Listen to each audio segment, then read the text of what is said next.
Umeme's contract is supposed to be expiring in the next 1 year. Is Uganda ready with another investor to carry on? Because you don't want to have a glitch in giving a service like that. That is pivotal to the economy. It's true that the Umeme concession will come to its natural end after 20 years in March 2025. And remember, it's been 20 years, meaning that there is a lot of planning that has been happening over the last 20 years to prepare the country for the end of this concession. Just like we ended Eskom's concession for Kira Nanubale, where the generation company is now operating the assets. So for Umeme, the government has already made a decision and cabinet has already guided on what we term as the post-concession management strategy. So post the end of the concession, we will see our national utility company, the Uganda Electricity Distribution Company, playing a significant role in the management of the concession.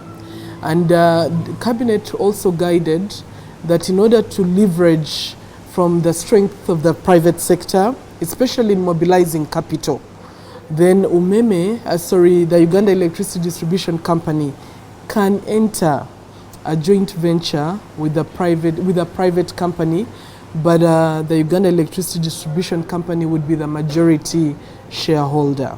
So we are in the process of working out that arrangement. We should put in place a special purpose vehicle that will constitute of the Uganda Electricity Distribution Company, but also a private arm.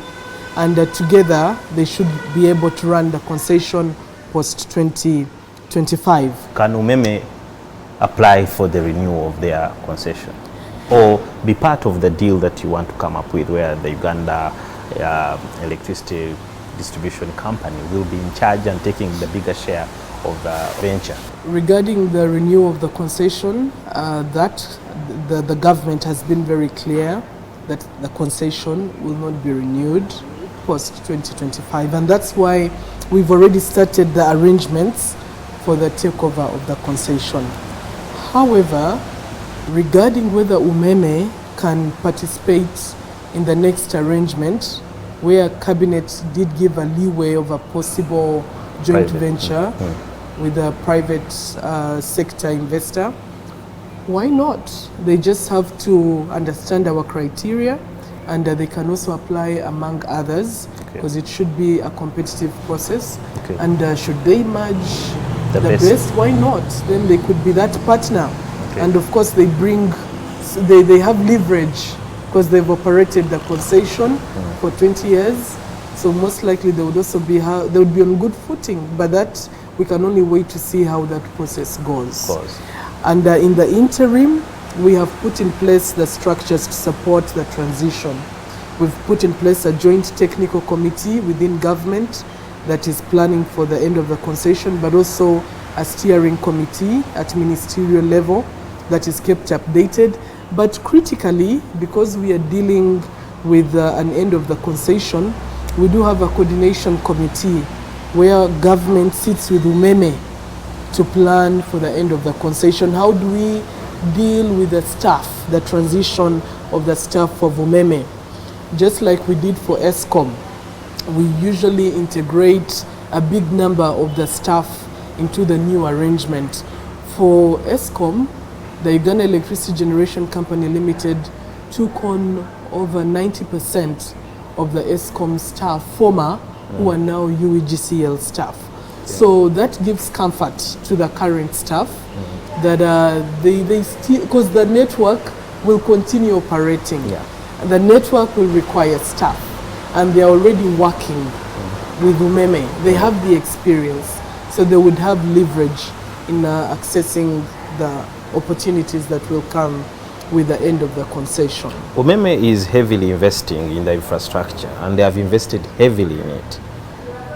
When the concession ends, does Umeme still own according to the concession, does Umeme still own the infrastructure, or government takes over the infrastructure, or you're supposed to be compensating them? So it is two things here. Umeme is a going concern.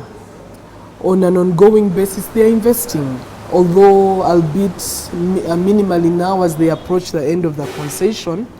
And the arrangement we have in the concession is for Umeme to recover their investments.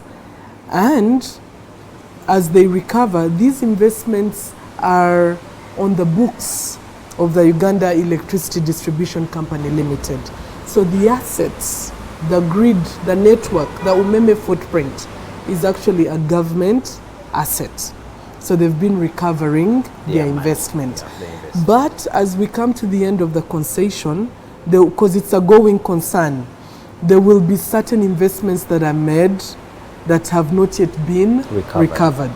And that's what then builds into what we call the buyout amount. So the government, our auditor, internal audit, Auditor General will conduct a final audit of Umeme's investments, but also a final audit of the buyout amount, and will advise government on the final amount that we have to pay for the unrecovered capital investments.